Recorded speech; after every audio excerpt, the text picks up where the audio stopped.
Hello, everybody. Welcome back to the How You Slice It podcast. Today, my guest is Tony Gemignani. Everybody knows Tony. He's been in the industry for a long time, world champion for many, many years. Really the person who kind of brought pizza into the mainstream. He had 16 restaurants. We've done podcasts with him in the past where he explained that he never wanted to franchise. And then we all know what happened in 2020, and he had to pivot and change his plan. And now he has 150 franchises of Slice House by Tony Gemignani opening up this year.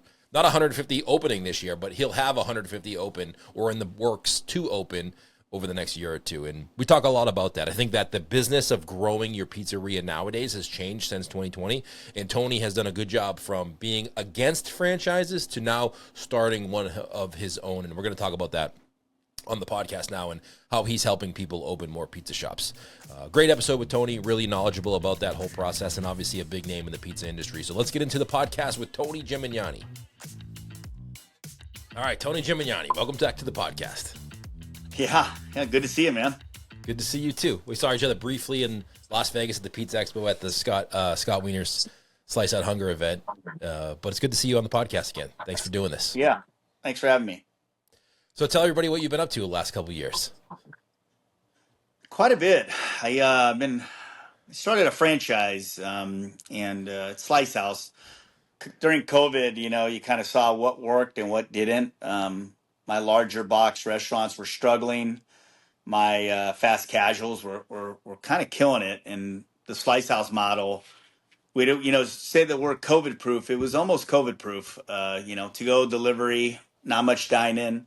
In California, there wasn't a lot of dine-in available. You really couldn't, the state limited you or the city Right. limited you on that. So, we were looking at growing Pizza Rocks, which are large, big box restaurants, 9,000 square feet, 8,000 square feet. And then we kind of COVID hit. During COVID, we became a franchise for Slice Houses, and I kind of churned from full service to fast casual and really focused on that. So I was lucky to have diverse restaurants in a lot of areas. Some areas did well, some areas didn't. And the ones that did well were the Slice Houses. So I worked on the franchise. We have almost about 150 in development right now. That's crazy. How long have you been, when did you start that? Like, I know you've had Slice House around for a while, but when did the franchise I guess start? maybe a few years ago almost, Wow. give or take. Yeah. That's great. What? So were you like, did your team come to you and be like, hey, I think we should start these Slice Houses as franchise, or was it your idea? No, I think we all came together. It was weird. During COVID, right before COVID kind of hit, I changed my options and I had basically I had come into a Slice House. You want Detroit, Sicilian, Grandma, 20-inch, 12-inch, gluten-free, and then choose your combination. Before, I kind of had my category here, category there. So you'd have like pepperoni, sausage, and mushroom in a Detroit and a few options. So I said, let's streamline it and just let them choose a style and choose the combination. And when I did that, you saw kind of a rise of different styles. And we did more volume because if you look at an oven and you had a 20-inch, well, man, I can fit 4 Detroits where a 20 goes. So we Right. started doing more volume during COVID because I started adding more combinations to every option. And you saw a Grandma, which was a 12 by 12. So you saw the same oven, the same restaurant, and us coming through COVID that we're making more money, which was interesting because we could fit more pies during a busy time. It wasn't like 420s and a couple 12s. You ended up having a lot of diversity when it came to styles and sizes, which the price of a 20 was almost the same as what my Detroit would be or a Sicilian or Grandma. So in the middle of that, we're like, man, this is really going good. What if we thought the franchise? I licensed concepts in ballparks, arenas, casinos. I did all that. It was sort of the same. You say, okay, you teach a team how to do, at the Raider Stadium or 49ers or at a casino. So you're already kind of doing it when you license it. Now you got to become a franchise and really bring it together and spend the money to become a franchise in certain states. So we took that step. I did the licensing side, which was awesome. But this was a little different. But I've been teaching pizzas for so long at my school. I was already teaching people that left and opened up great pizzerias. I'm like, why don't I just teach my franchisees how to do this because they want to open a restaurant and make great pizza. So that's kind of how it evolved and morphed into, man, it's going great. Shoot, we're already doing the licensing.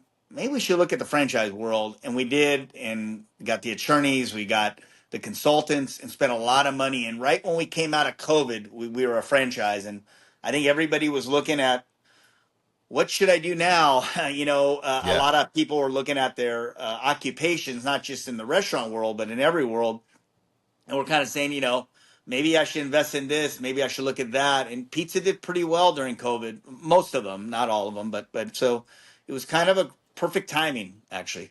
Yeah, I think pizza was perfectly suited for a time like that. And hopefully we never have to go through that shit again. But Yeah. it's perfectly suited for like that atmosphere where it's takeout only, carries well, people can eat it at home, and it can feed a family for relatively inexpensive. And it wasn't a Michelin star chef that went, oh shit, what do I do? Right. It's not working. Or if you already had your social media, you had your website, you already had to go delivery, dining, and some catering within your systems, you probably did pretty well. If you're some of the guys that said, I need to deliver, I only have a restaurant, which I got calls about all the time. What's a perfect crust liner? What's the caps that you put on it? How is your pizza to go? Do you do your Neapolitan to go? I don't. I do other styles. So if you're already in that world at the beginning, or you were some snob chef or guy that said, nah, they're going to eat in, all of a sudden you're like, oh shit, I got to figure out, how to do to go and delivery. You're kind of, in the back seat. But we weren't, and we were fortunate. That's great. Is consistency an issue for you? It's always an issue for me, even my own operations. I'll Yeah. walk into my places and say, it's usually 90, 95% right. It's the 10 to 5% that make your restaurant great. And I'll find it in Tony's or Pizza Rock.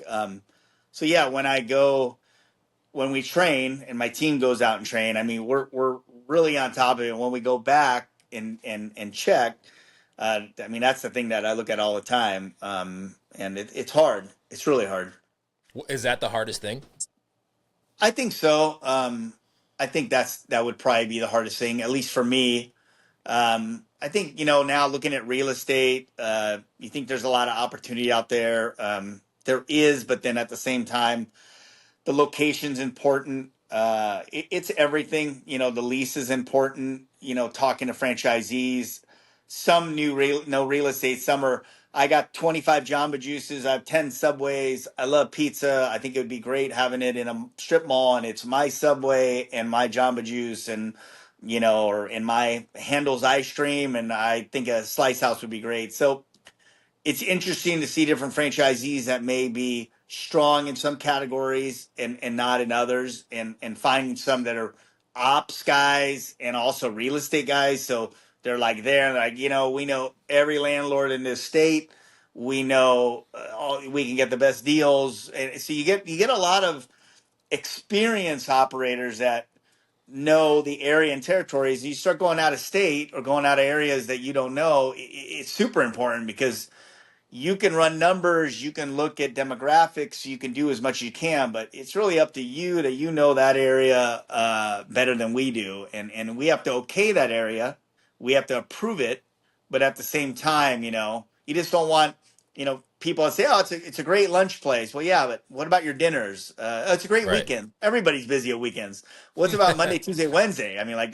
What's it like on those days? So it's really been interesting on that. There's a lot of education involved, but then you learn from your franchisees as well.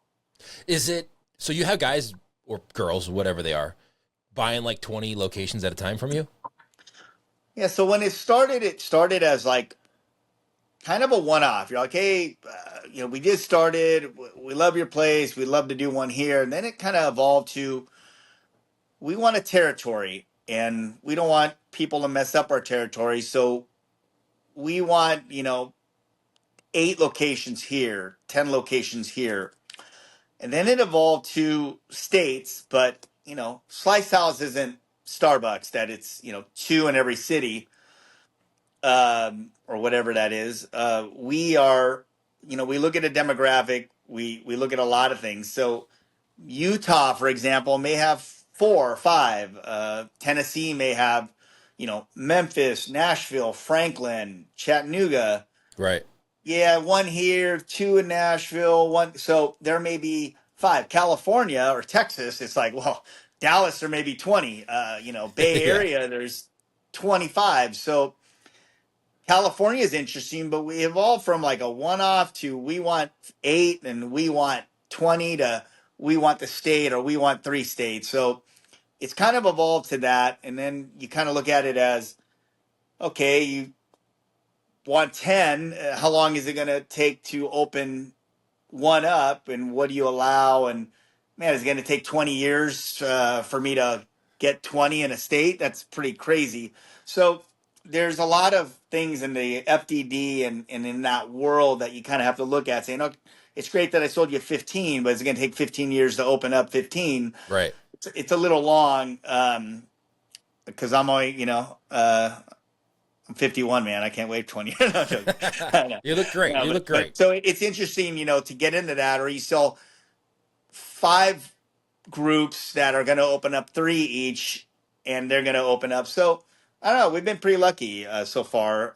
We've had one franchisee that's going to open up his 5th location in LA on Saturday, and then he has Universal Studios that's going to open up in July, and that'll be his 6th location. And he's quick, he's fast, he's way ahead of it. And you have some that might be a tough lease or something came up in a build out and they're behind. And I know what it is. I built restaurants, so it's never Yeah. the perfect world. You always delayed. You always have problems. You're never on time. So that has happened, and others have expedited things. Are like, holy shit, you're going to be on your 6th restaurant, and you're signing your 7th and 8th, and so it's been really interesting to see. Yeah, I'm fascinated by the business side of it. I mean, I like everybody knows pizza, right? Like, and they talk about pizza all the time, and that's obviously important. Probably the most important thing is the product being good. But I'm fascinated by the fact that people can buy a franchise like a business guy, right? And not even think 1 second of his thought about me being in the kitchen making pizza. It's just like, it's a business. It's the thing that we bring up. So it gets vetted. So it goes to Cooper and Charlie, comes to me, he says, hey, and my partners, and said, they're accredited, this is their background, they know ops, they know real estate, they enter in this world, or they're an IT guy, or they've been in the shutter business for 40 years and they want their family to do pizzas. So I kind of have had them all. Yeah. They're ex Subway guys or this. So it gets to us have a meeting on Zoom now where you kind of meet. Hey, what questions you have for us? And we have some questions for you. We saw that you worked at Caro's. You ran a so and so. You own 15 Carl's Juniors. Blah blah blah. So it kind of goes down that, and you kind of say, okay, how comfortable are we with you? We Yeah. should fly in and meet at one of our corporate stores. I say, have you had my pizza before? Yeah. So have you? Have you had pizza before? What do you like? Questions I kind of get into. That it's not. We're not going to grab it out of the freezer, cut it open, put it in a soup warmer, turn on the soup warmer, and you're ready to go. You're going to be making dough from scratch. You're going to be making starters. You're going to be making your pesto, your ranch, or whatever. And we go into to try to explain to them that it isn't an easy franchise or chain. It is a very chef-driven concept. And I guess you could say the new word is craft casual that's been said out there. It's a very craft casual type concept that's on a chef driven ingredient. So like it's not easy, and we have to take them into operations and show them this is what it's like. I mean, this is our location in Walnut Creek, and it's high volume. And it's 12 people working. It's not 2 on the counter, 1 guy in the back making pizzas. It's not maybe Wolfgang Puck in the airport and you're just you got 3 people working. It's Right. 12 people, and you're working and you have a saute line. So I try to streamline it as easy as you can because you have to, but at the same time, it still has to be the best pizza in town, and it has to be from scratch. And so there's a lot of kind of like that for me. I've made my systems easier. Like if you go to if you go to Capo's, Tony's, or Pizza Rock, those kitchens are insane. Slice House now has gotten better. It's still people when they see it, they say, "Holy shit, dude! I saw your video and you went back there and you got all these guys." They said, "Actually, it's a lot easier than what it was. It's still not easy. We're still doing a lot of styles, but there's one dough recipe. There's a triple stack oven. There's certain things that we're able to buy fresh pasta locally. We're not extruding the pasta in house. We're not pulling mozzarella every day. It's like things like that. I've been able to make it easier, but it's still a chef-driven concept, and it's hard. so Yeah, so I bet. and you got to kind of tell them, like you said, listen, it's not you're not working at the camera shop or wherever you came from. This is real deal. You're gonna get your hands dirty, and you need to if you can't do it and you're not there day to day, you need to hire a team, and they have hired teams. Not all of them are there day to day, but there's others that are there day to day. So it's funny. I got guys that are like the Anthony Scardinos out there. They're actually there day to day, and they're going to open up more stores. And I got guys that opened up, had that come from like some big like operations that they hired to come. I mean, the chef that I work with just now at in Tennessee, he came from working it with Bouchon for a little bit. That's Thomas Keller, French Laundry. I mean, like he's a Wow. guy that worked in Tahoe at a big resort. He worked in fine dining. He moved out to Franklin, Tennessee. They brought him in. They're going to grow into Nashville. They're going to grow maybe out of Tennessee. They're maybe talking about that they brought up. So these if you hire the right crew, and the guy's a beast, and he was on the line with me the other day, and he was getting beat up, and he was looking at me like, this is a little, you look at me like, this is hard. He's like, you don't think pizza ain't easy. Our business is easy. And even though he worked at Michelin star big box restaurants, amazing places, he still got beat up. Yeah, working at a Michelin star restaurant's a little bougie. Like sitting behind the line pounding out doughs, 500 at night is different. Yeah, no, I wouldn't say that. I would say it's just a different kind of busy, but and he respected it. Sometimes you look at pizza. I think the chefs now have respected our industry more, especially during COVID. But when you get into it and you're busy and you're like, okay, this is different kind of busy. but it was good. We had a great time. Yeah, I agree. Yeah, I think the pizza industry has gotten a lot of respect, a lot more respect in the last, like, say, 5 or 10 years than it did 20 years ago. For sure. Yeah. And like these franchises, and obviously COVID helped. I think COVID made it like people aware of, all right, that's a good business model, and like you are making a good product, especially if you make your own dough and you use quality ingredients and toppings and you take care of the product. It's like it's a good thing to put into your body. Yeah, for sure, it can be. Yeah, but I was like back to the whole people not working in it, because I think that everybody that messages me or talks to me is like feels like they're stuck in their pizzeria, and I want to show them like there's an opportunity for you to be able to run a pizzeria without having to be behind the counter every day. There is, I felt like that for a long time. I was with my brother. I worked there all day long, all day, all night. Like I always said, my wife would come. My girlfriend at the time was my wife now would come. She'd sit on the counter. We'd write checks out on our deposit slips. We'd charge your cash, your nightly deposit, and I'd be back next day, and it would be 5, 6 days a week. And I wanted to be out there. And I finally got a chance to get my own restaurant. It took me 17 years to get it. People don't know that. They just see what I'm doing now. And when I got that, I was like, shit, I want a wine program. I want a full bar. I want to do desserts.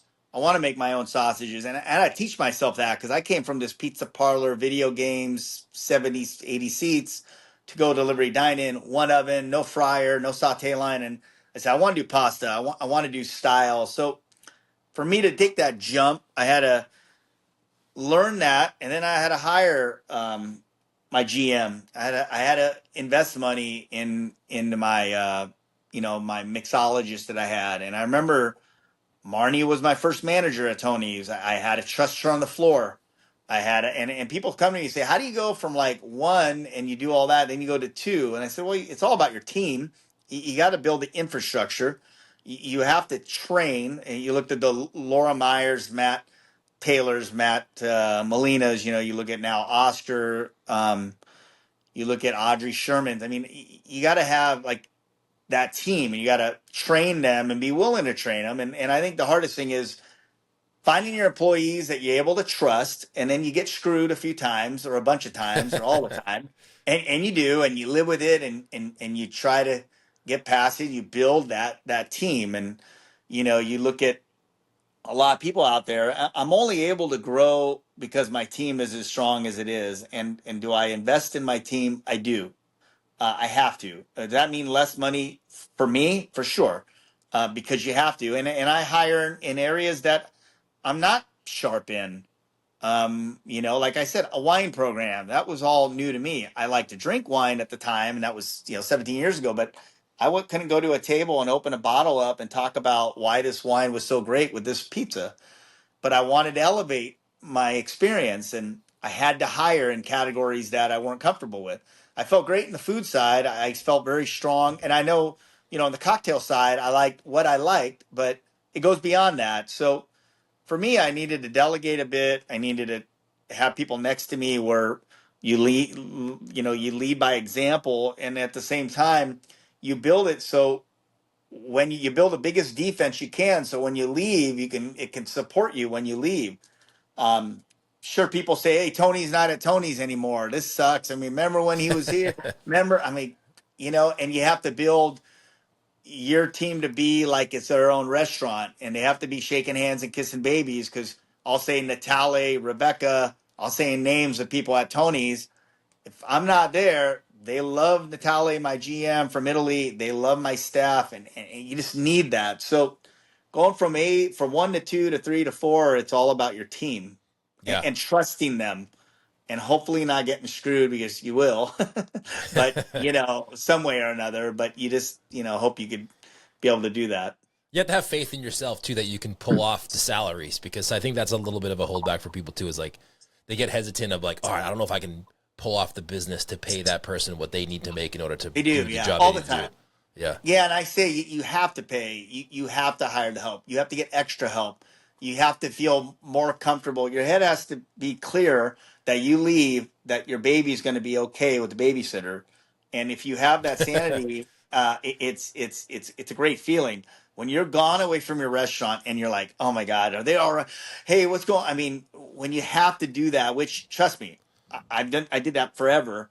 And I still do it. Don't get me wrong, and I check on sales and I check on things. But if you're able to have a clear head and go on to the next, location, then I think that's important, for sure.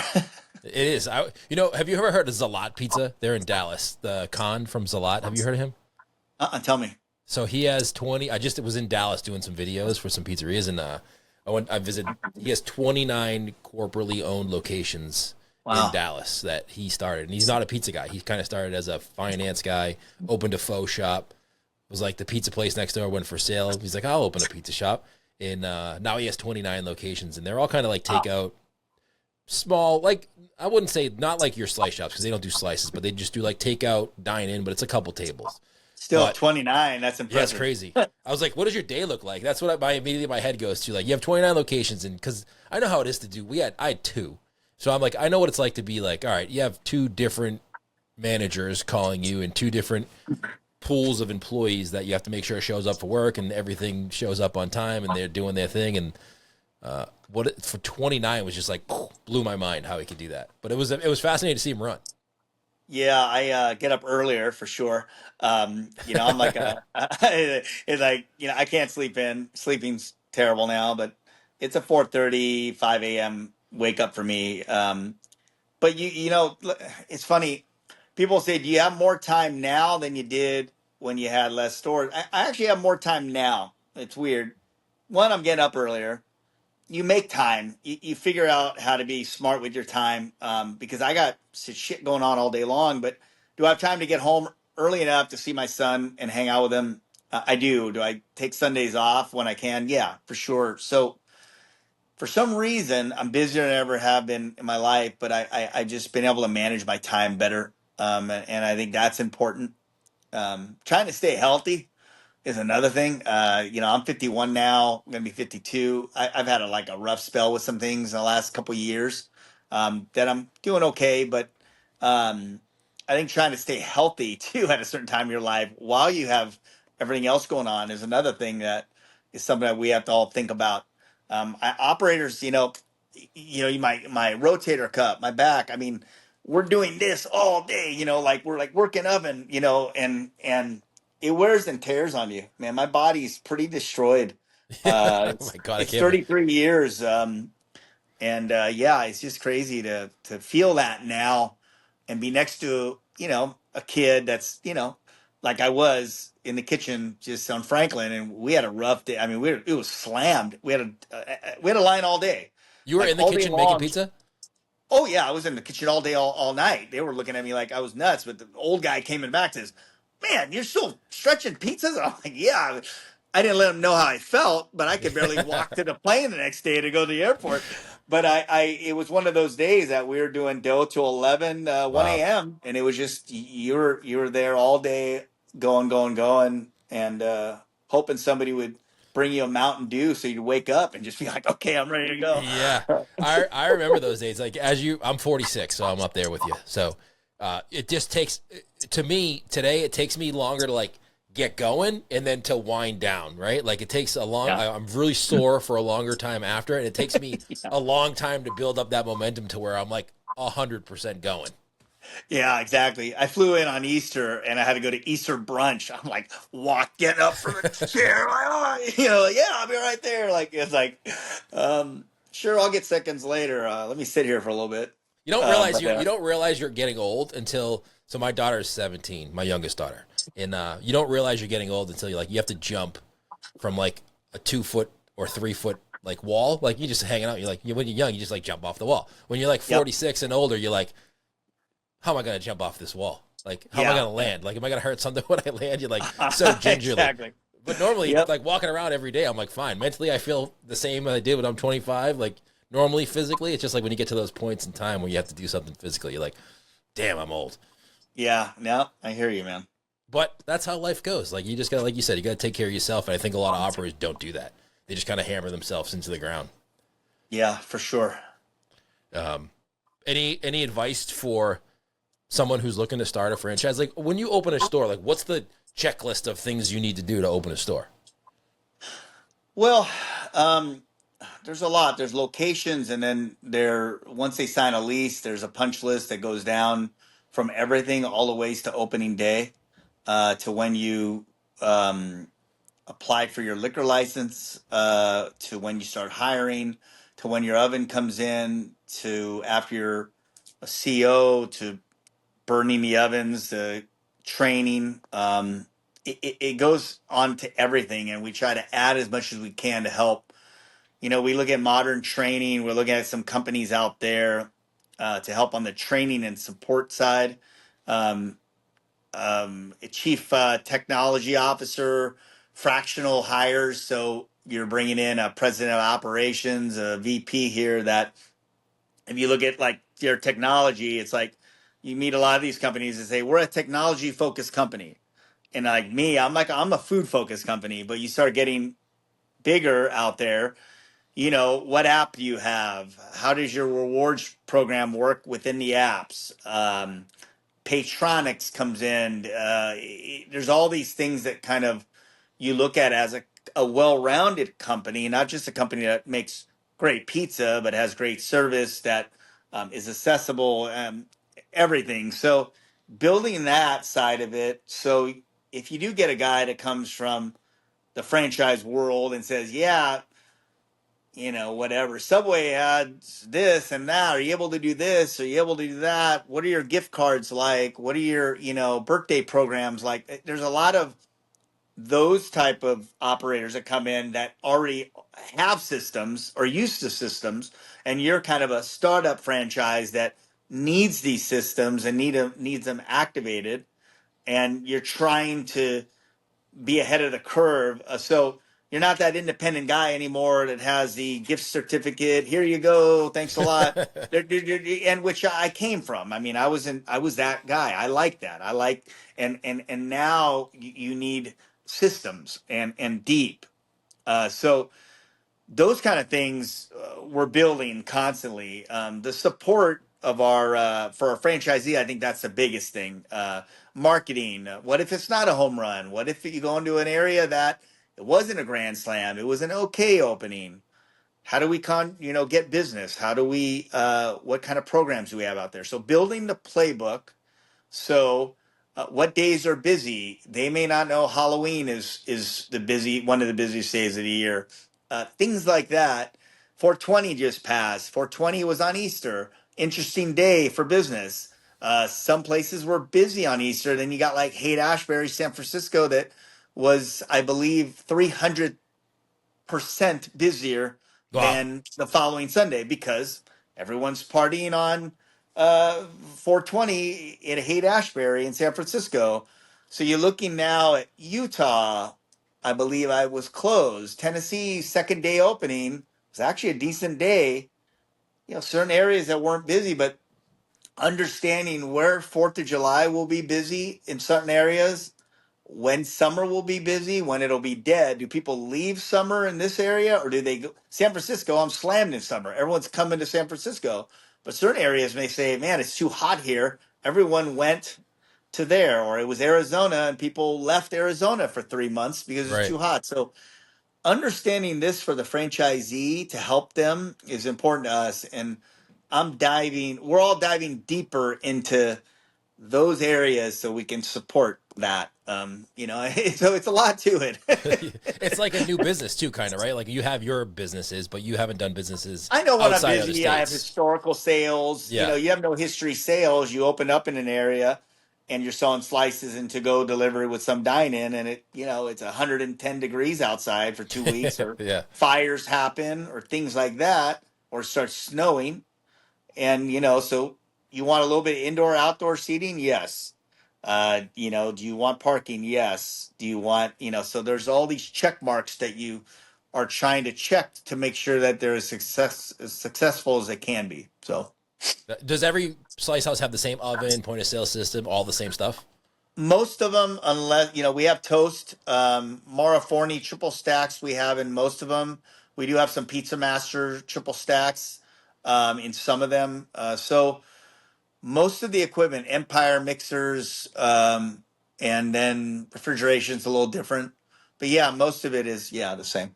So they could just like, this is what you need to get if you like, oh, you need to fit all Exactly, this this is stuff. Yeah. 100% of what you need to get, unless that they like, let's say Universal Studios, that oven doesn't have something that they requested, and we had to go to a different company. Sometimes that's come up before, but it's interesting as you're growing on a spiral mixer.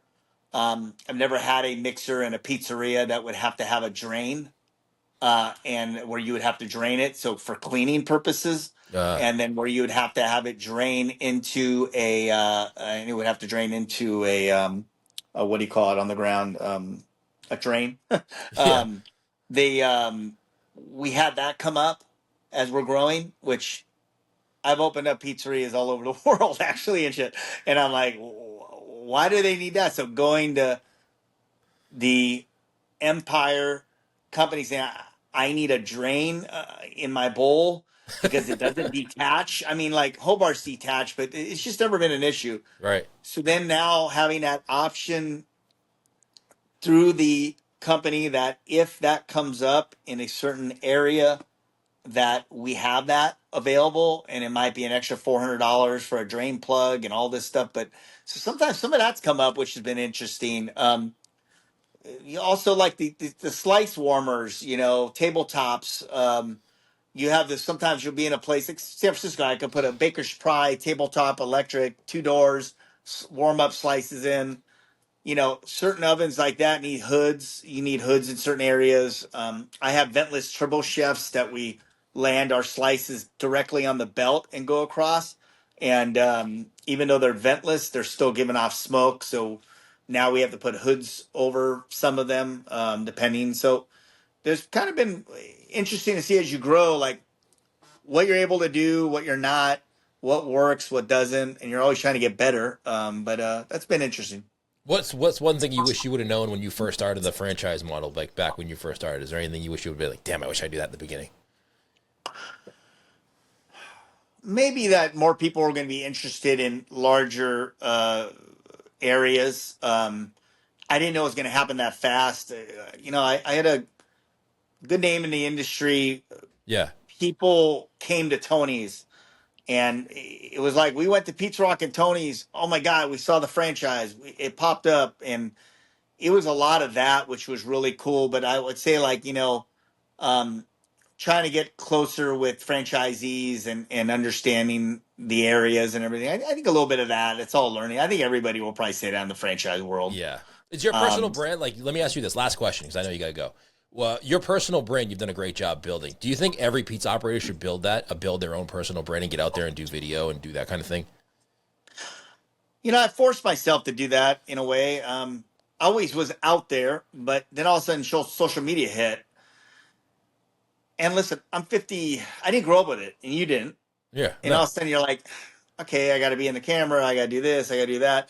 I'm not out there all the time as much as I should be. I think I'm out there a lot, and you'll see me post pics. And I like Facebook, then Instagram. TikTok's okay for me. I mean, but if I'd ask my son, who's 10 and a half, he'd be, oh, TikTok's amazing. Yeah. Instagram's cool. You're on Facebook? I mean, like, so, What's Facebook? because I'm old and Yeah. I still have an AOL account, probably, and they make fun of me. So when it comes to that, it's important. It's marketing. You got to push yourself out there. You got to be out there. People like to see it. People like to see you. I'm holding the camera a lot too, so I'm getting a lot of my team. But yeah, but I remember making that decision and saying I need to do Facebook. It was like weird. I mean, people listening to it that are young, you had to make a decision. I'm like, no, it was that. And then it was like, shit, now I got to do Instagram, and I remember I got to get a profile. Okay, how do I do this? And trust me, we didn't have computers in school. We didn't have all that lined up. We're old school in the pizza industry. When we got POS, it was rapid fire, and you had the touch pin, and I had and rapid fire.